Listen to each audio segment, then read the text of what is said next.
Neglect starts as an infection, and if you don't take care of it, it becomes a disease. And one neglect leads to another. And the worst of all, when neglect starts, it diminishes our self-worth, our self-confidence, our self-value. It's easy to take the easy option. It's easy to rationalize. If no one around you is living at a high level, no one around you is achieving at the highest level, it might seem okay to take it easy. It's easy to get in a big, average, miserable rut.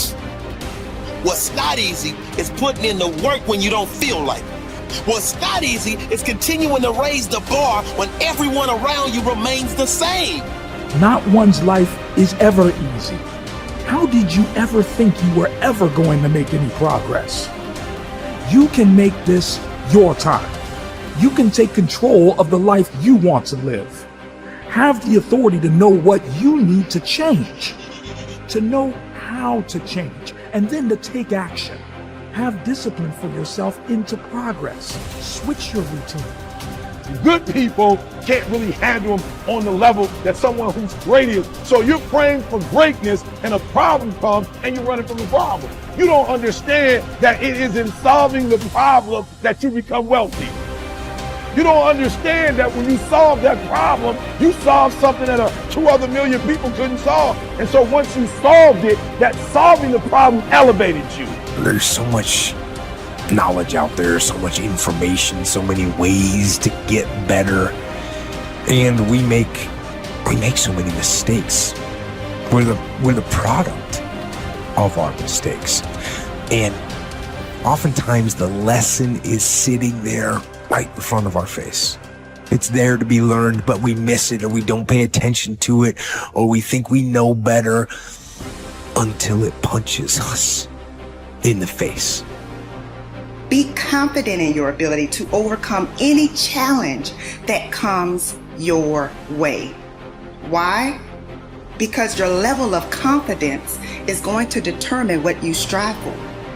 If you don't have confidence, what you'll do is you'll see something that you want, but you won't go for it because you'll tell yourself, I'm not cut out for this. I'm not good enough for this. I don't speak well enough for this. I'm not credentialed enough, or I'm not qualified enough. And what you're doing is holding yourself back. Think about, how can you do something different? We decided to take a risk and be different. So how can you be different in your category, in your career, in your field of interest, whatever you're doing? How can you purposefully choose to evolve and do something different? Because that's a risk. And sure, not all risks are rewarded, but I'll tell you what's never rewarded: stagnation. One of the things that we must do is that we must be involved in working on achieving self-mastery. You must work on yourself continuously. Never be satisfied with yourself. If you can't fly, run. If you can't run, walk. If you can't walk, crawl. But by all means, keep moving. Part of the reason that people go watch anti-heroes and villains is because there's a part of them crying out for the incorporation of the monster within them, which is what gives them strength of character and self-respect, because it's impossible to respect yourself until you grow teeth. And if you grow teeth, then you realize that you're somewhat dangerous, or maybe somewhat seriously dangerous, and then you might be more willing to demand that you treat yourself with respect and other people do the same thing. And so that doesn't mean that being cruel is better than not being cruel. What it means is that being able to be cruel and then not being cruel is better than not being able to be cruel. Because in the first case, you're nothing but weak and naive. And in the second case, you're dangerous, but you have it under control. And a lot of martial arts concentrate on exactly that as part of their philosophy of training. It's like, we're not training you to fight. We're training you to be peaceful and awake and avoid fights. But if you happen to have to get in one, and I guess the philosophy also is that if you're competent at fighting, that actually decreases the probability that you're going to have to fight, because when someone pushes you, you'll be able to respond with confidence And with any luck, and this is certainly the case with bullies, with any luck, a reasonable show of confidence, which is very much equivalent to a show of dominance, is going to be enough to make the bully back off. And so the strength that you develop in your monstrousness is actually the best guarantee of peace. And that's partly why Jung believed that it was necessary for people to integrate their shadow. And he said that was a terrible thing for people to attempt, because the human shadow, which is all those things about yourself that you don't want to realize, reaches all the way to hell. And what he meant by that was, it's through an analysis of your own shadow that you can come to understand why other people are capable, and you as well, of the sorts of terrible atrocities that characterize, let's say, the 20th century. And without that understanding, there's no possibility of bringing it under control. It's also partly why the path to enlightenment and wisdom is seldom trod upon, because if it was all a matter of following your bliss and doing what made you happy, then everyone in the world would be a paragon of wisdom. But it's not that at all. It's a matter of facing the thing you least want to face as the gateway to wisdom, and the gateway to the development of personality, which is exactly the same thing, is precisely through the portal that you do not want to climb through. And the reason for that's actually quite technical. This is a Jungian presupposition too, is that, well, there's a bunch of things about you that are underdeveloped, and a lot of those things are because there's things you've avoided looking at because you don't want to look at them, and there's parts of you you've avoided developing because it's hard for you to develop those parts. And so it's by virtual necessity that what you need is where you don't want to look, because that's where you've kept it. The starting point of setting goals is for you to throw off all mental limitations and let your mind roam freely across the entire universe of possibilities. Your primary job at the beginning is to allow yourself to dream big dreams and determine exactly what it is you want out of life, in every area and in every dimension. Decide what's right before you decide what's possible. Imagine that you can be or have or do virtually anything that you really want to, as long as you know exactly what it is. First, make up a dream list. Temporarily imagine that you have no limitations of time, money, knowledge, contacts, experience, or education. Imagine that anything that you can write down is possible for you. Remember, anything that you can clearly define and crystallize on paper is probably possible if you want it long enough and hard enough and are willing to make whatever efforts and sacrifices are necessary. There are no unrealistic goals, only unrealistic timelines. The very act of writing your goals down sets the whole universe to work in your favor and activates all the mental laws to help you.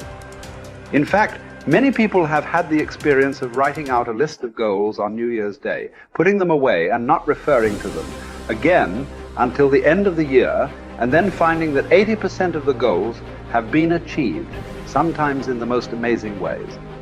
The very act of writing down big, challenging goals causes three things to happen. First, your self-concept improves and your self-confidence goes up immediately.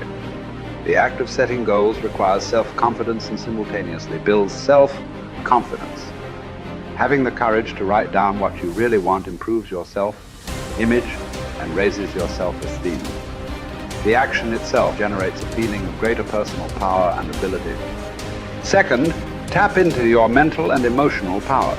Goal setting actually gives you a burst of physical and mental energy.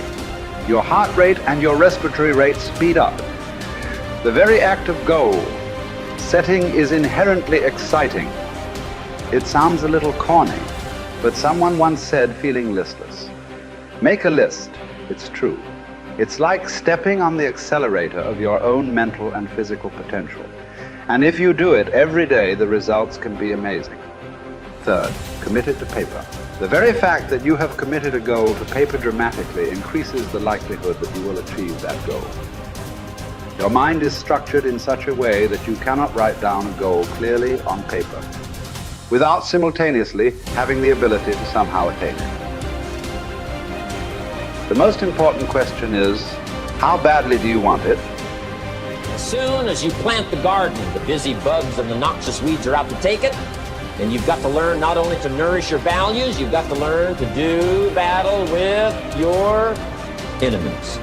Whatever threatens you, I'm asking you to threaten it back. Take care of your responsibility, but don't take anything off of anybody. Somebody wants to destroy your chances for a good future by their negative talk, negative thinking, putting it all down. I'm telling you, walk away if you have to. Walk away. Whatever threatens you, threaten it back. Whatever threatens your opportunity, threaten it back. Now, some of our enemies are on the outside, but here's the most important thing to understand. Some of our enemies are on the inside. Let me give you a quick list. Indifference. You got to do battle with your own indifference. Boy, it's easy to coast, especially if you've accomplished something, extraordinary. Now, somebody says, I got to relax. Here's the key. Not too long. The weeds will take all you plant if you rest too long. Don't rest too long. Indecision. You got to make those decisions. The ones that don't turn out to be good gives you experience to make better decisions.